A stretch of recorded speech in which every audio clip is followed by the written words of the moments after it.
Hello, everyone, and welcome to the Boring AFC. And today I'm answering the question, why does everyone hate us? Is it because we're from North Woolwich? Was George Graham right? Is it just because it's part of our history? We're the Arsenal. Is it because we won it at Anfield? Is it because we won it at Old Trafford? Is it because we won it at White Hart Lane twice? Is it because we went invincible? Or is it something else?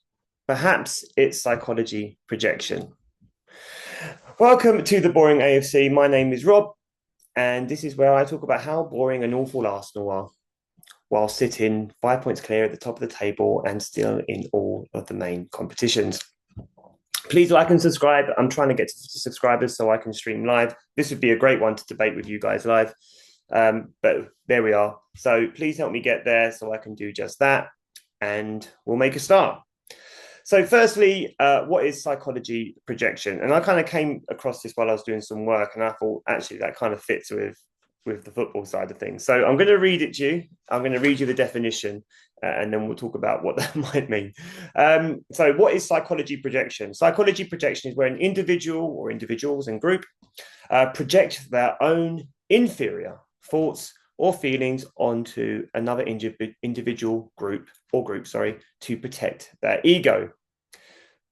Basically, in layman's terms, it's making someone feel bad about themselves for the feelings.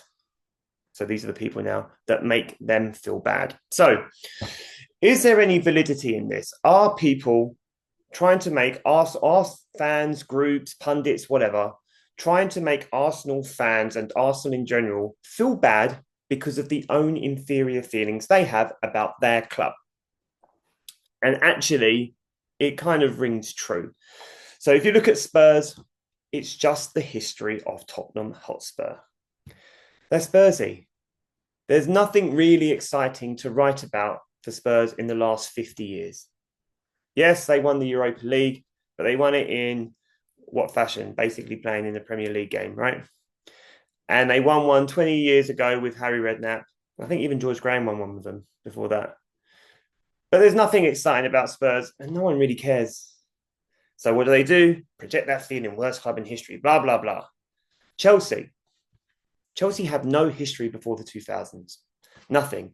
And they're about to disappear into obscurity again.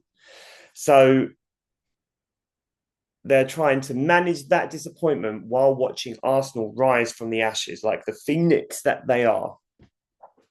So again, that kind of rings true as well. Then we have Manchester United, one of the greatest rivalries of the early Premier League, Arsenal and United. And Man United came out on top. Let's not mistake that. Arsenal may have come out with the Invincible trophy, but Man United came out on top. The numbers are there.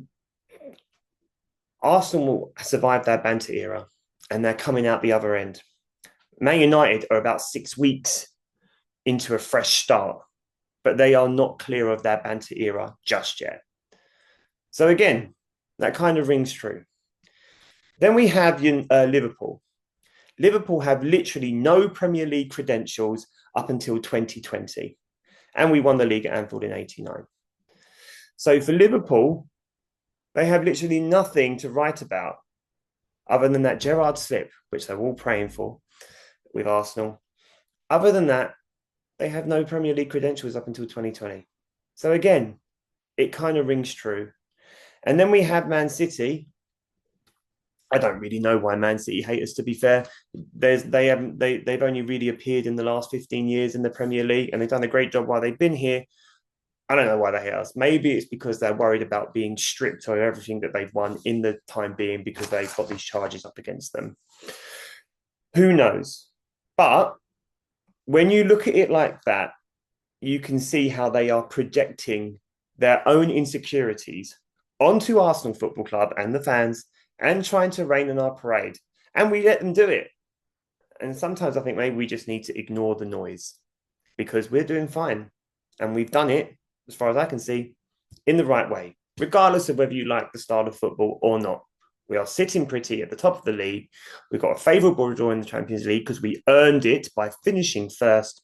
And then we've had 2 decent runs in Carabao Cup and the Carling Cup and the FA Cup.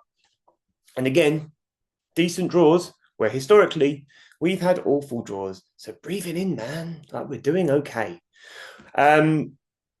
Ultimately, they're afraid to look in the mirror because they don't like the clubs that they've become.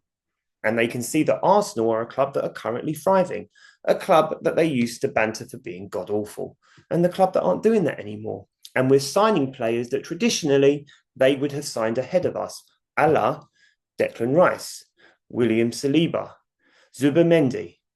These are players that wouldn't have come to us before because we simply weren't good enough, and they would have chosen one of those rivals.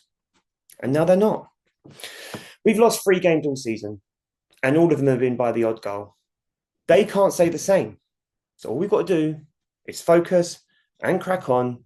At this time of the season, every game is a final anyway. And there is no reason that Arsenal can't be lifting at least 2 trophies come the end of the season. Let them worry about their own fears. They can project them wherever they want.